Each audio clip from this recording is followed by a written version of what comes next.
Selamat datang di acara 5, penilaian reproduksi secara eksternal. Tujuan praktikum 1. Mampu menganalisis penyebab kasus reproduksi di lapangan.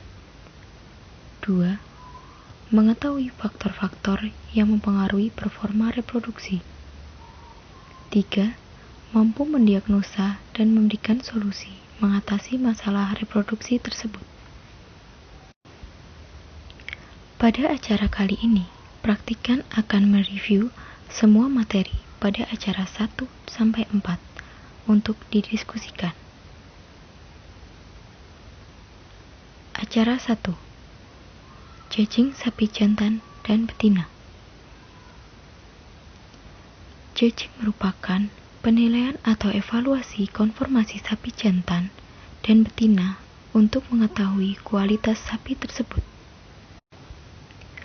Pada sapi jantan, menggunakan metode penilaian Breeding Soundness Examination atau BSE.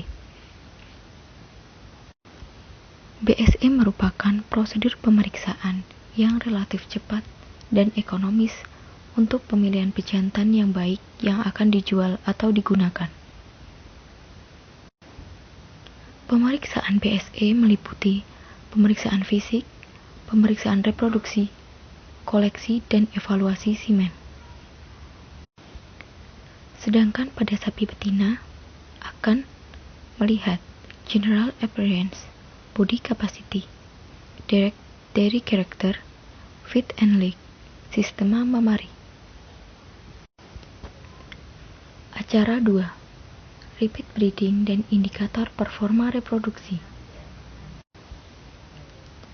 Repeat breeding atau kain berulang yaitu suatu kasus di mana sapi betina yang diinseminasi lebih dari 3 kali, tetapi tidak menghasilkan kebuntingan tanpa ada patologis pada traktus reproduksi, dengan siklus estrus yang masih normal.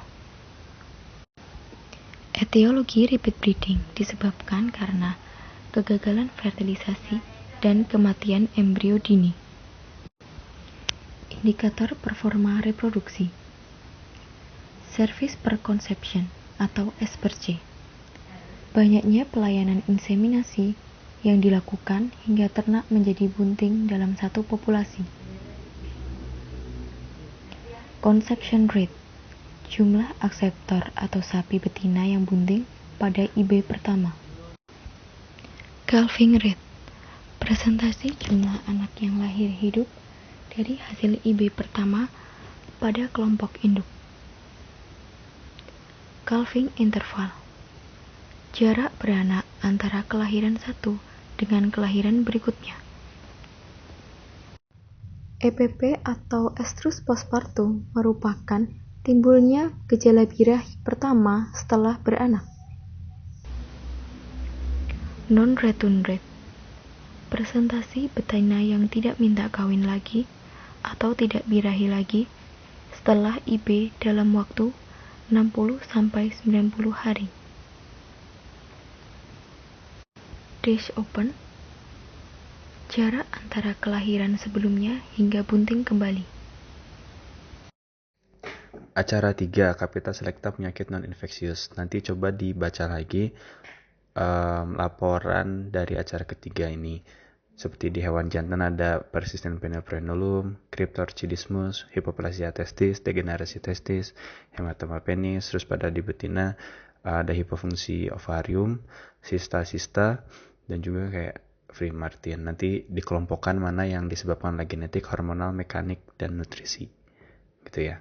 Nanti juga harus diketahui kalau misalnya ada beberapa penyakit yang dapat disebabkan oleh nutrisi itu sendiri.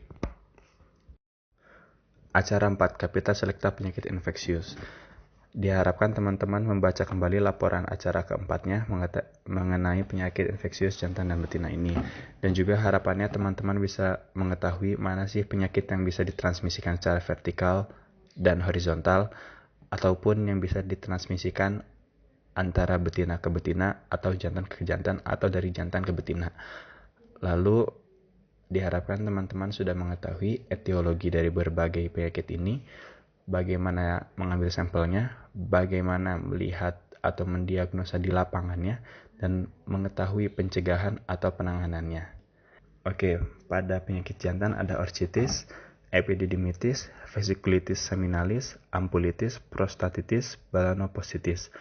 Pada betina ada ooporitis atau ovaritis, ada salpingitis, hidrosalping, mukosalping, piosalping, endometritis subklinis dan klinis, metritis septica purpuralis, metritis, dan metritis sklerotik, biometra, cervicitis, vaginitis, vulvitis, abortus infeksius, macerasi fetus, mumifikasi fetus, dan agen spesifik lainnya. Rumus pengukuran bobot badan sapi. Ada 3 macam rumus. Yang pertama, rumus Geiger atau Winter. Dengan rumus W sama dengan LD kuadrat dikali PP dibagi 300. W sama dengan bobot badan sapi dalam satuan pounds atau lbs. LD lingkar dada dalam satuan inch. PP panjang badan dalam satuan inch. Bobot badan sapi dalam satuan pounds dapat dikonversikan ke dalam kilogram dengan cara mengalihkan hasil perhitungan dengan bilangan 0,453592. Yang kedua, rumus Kroll. Dengan rumus W sama dengan LD ditambah 22 dikuadratkan dibagi 100. Rumus yang ketiga adalah rumus Lambrot. Dengan rumus W sama dengan PP kali LD kuadrat dibagi 1040. W sama dengan bobot badan sapi dalam satuan kilogram. PP sama dengan panjang badan dalam satuan sentimeter. LD lingkar dada dalam satuan sentimeter. Dalam acara ini, praktikan akan mereview manajemen pemeliharaan pada sapi yang meliputi manajemen reproduksi, manajemen nutrisi pakan, manajemen kandang, manajemen kesehatan yang berkaitan dengan penyakit pada sapi.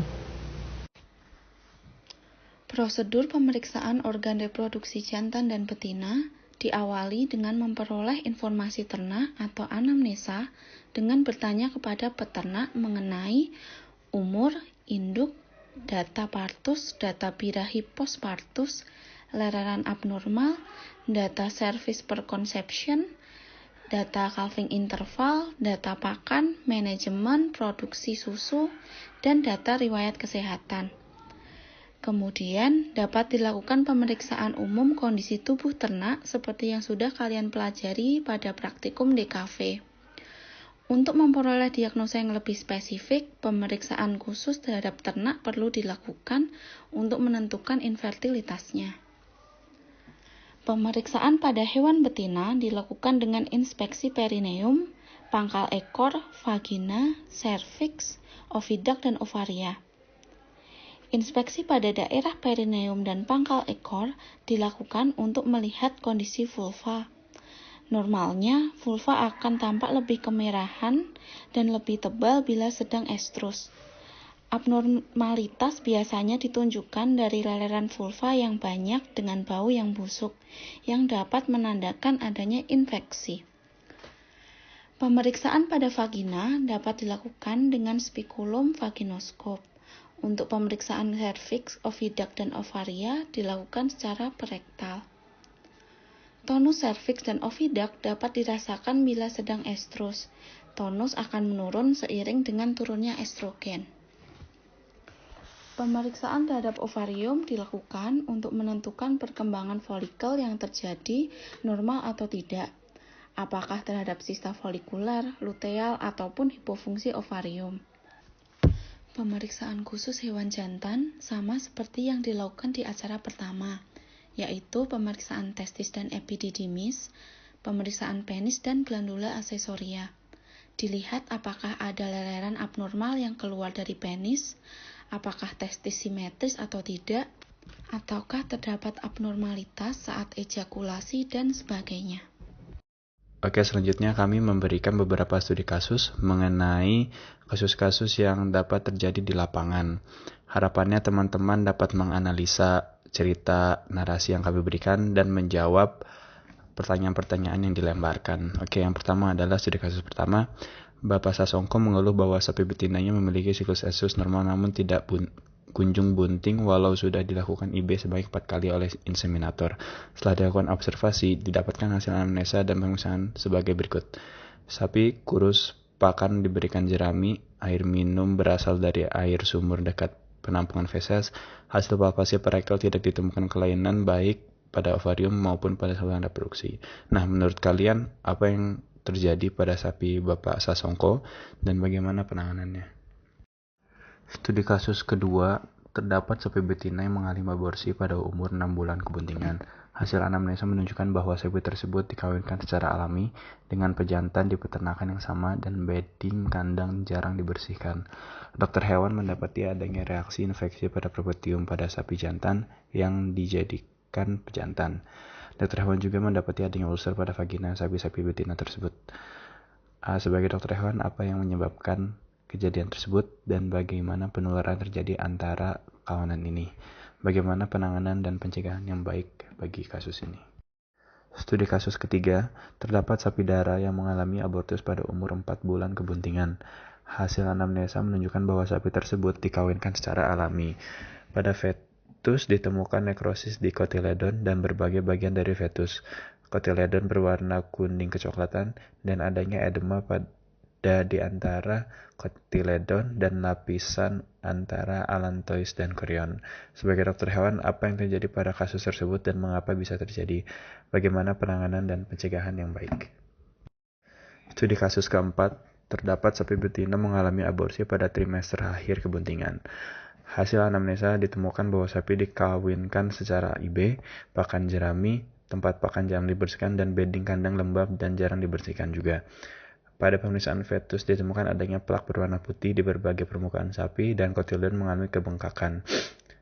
Setelah dilakukan isolasi dan identifikasi agen penyakit, didapati bahwa penyebabnya adalah jamur dengan ciri spesifik yaitu food cell. Sebagai dokter hewan, apa diagnosa akhir dari kasus tersebut dan mengapa kasus tersebut bisa terjadi? Bagaimana pencegahan penyakit tersebut? Nah, dari keempat studi kasus ini, kami meminta teman-teman untuk berdiskusi mengenai poin-poin yang ditanyakan tadi. Setelah teman-teman berdiskusi, nanti hasil dari diskusi tersebut kita diskusikan kembali di pertemuan Webex berikutnya bersama dosen dan asisten. Terima kasih.